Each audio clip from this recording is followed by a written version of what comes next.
ज्ञान की किताब एक में आपका स्वागत है। तो आज लेके आए हैं नाग पंचमी की एक पौराणिक कहानी। तो चलो देखते हैं। एक समय की बात है, एक सेठ जी के 7 पुत्र थे। सातों के विवाह हो चुके थे। सबसे छोटे पुत्र की पत्नी श्रेष्ठ चरित्र की विदुषी और सुशील थी, परंतु उसका कोई भाई नहीं था।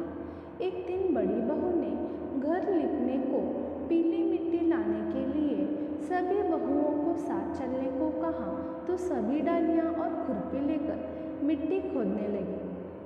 तभी वहाँ एक सर्प निकला, जिसे बड़ी बहू खुरपी से मारने लगी। यह देखकर छोटी बहू ने उसे रोकते हुए कहा, मत मारो, यह बेचारा निरीह है।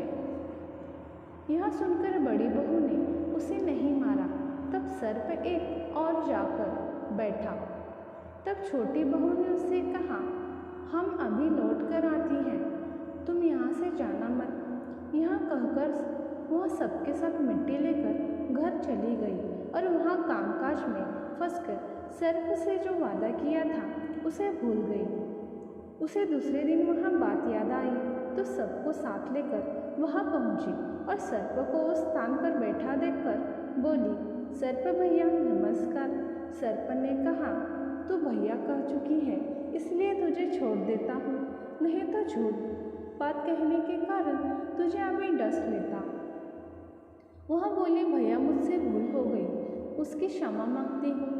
तब सर्प बोला, अच्छा तो आज से मेरी बहन हुई और मैं तेरा भाई हुआ, तुझे जो मांगना हो मांग ले। वह बोली, भैया मेरा कोई नहीं है, अच्छा हुआ जो तू मेरा भाई बन गया। कुछ दिन व्यतीत होने पर वह सर्प मनुष्य का रूप धारण कर उसके घर आया और बोला कि मेरी बहन को भेज दो। सबने कहा कि इसके तो कोई भाई नहीं था। तो वह बोला, मैं दूर के रिश्ते में इसका भाई हूँ। बचपन में मैं बाहर चला गया था। उसके विश्वास दिलाने पर घर के लोगों ने छोटी को उसके साथ भेज दिया।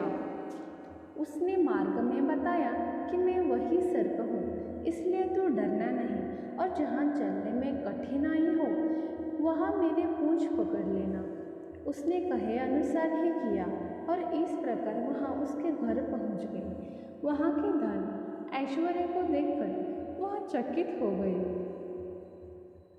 एक दिन सर्प की माता ने उससे कहा, मैं एक काम से बाहर जा रही हूँ, तो अपने भाई को ठंडा दूध पिला देना। उसे यह बात ध्यान न रही और उसने गर्म दूध पिला दिया, जिसने उसका मुख बेतरह जल गया।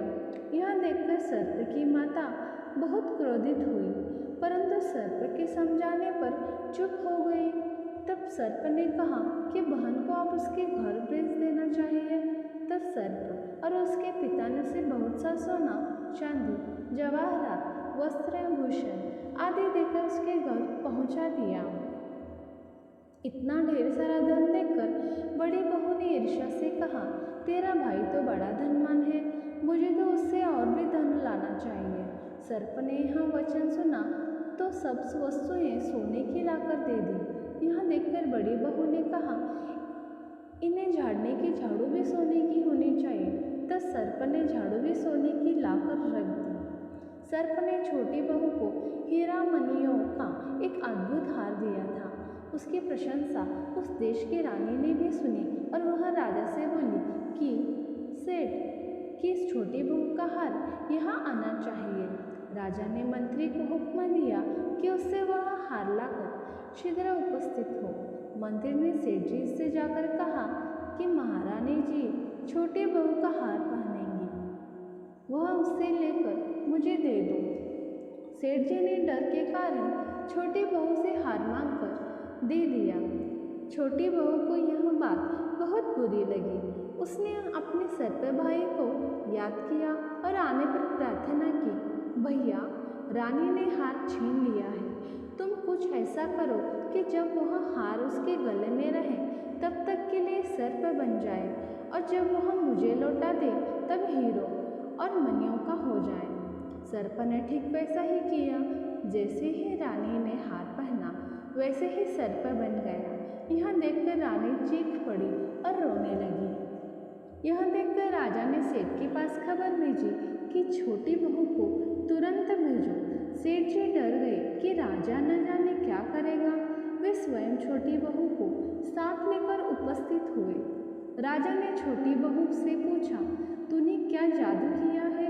मैं तुझे दंड दूंगा।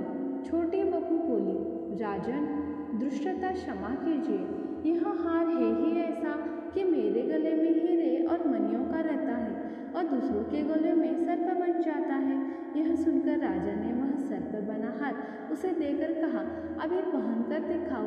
छोटी बहू ने जैसे ही उसे पहना वैसे ही हीरे मणियों का हो गया। यह देखकर राजा को उसकी बात का विश्वास हो गया और उसने प्रसन्न होकर उसे बहुत सी मुद्राएं भी पुरस्कार में दी। छोटी बहू अपनी हार और धन सहित घर लौट आई। उसके धन को देखकर बड़ी बहू ने ईर्ष्या के कारण उसके पति को सिखाया कि छोटी बहू के पास कहीं से धन आया है। यह सुनकर उसके पति ने अपनी पत्नी को बुलाकर कहा, ठीक ठीक बता कि यह धन तुझे कौन देता है। तब वह सर्प को याद करने लगी। तब उसी समय सर्प ने प्रकट होकर कहा, यदि कोई मेरी धर्म बहन को आचरण पर संदेह प्रकट करेगा तो मैं उसे खा लूँगा। यह सुनकर छोटी बहू का पति बहुत प्रसन्न हुआ और उसने सर्प देवता का बड़ा सत्कार किया। उसी दिन से नाग पंचमी का त्यौहार मनाया जाता है और स्त्रियां सर्प को भाई मानकर उसकी पूजा करती हैं। तो यह थी नाग पंचमी की कहानी।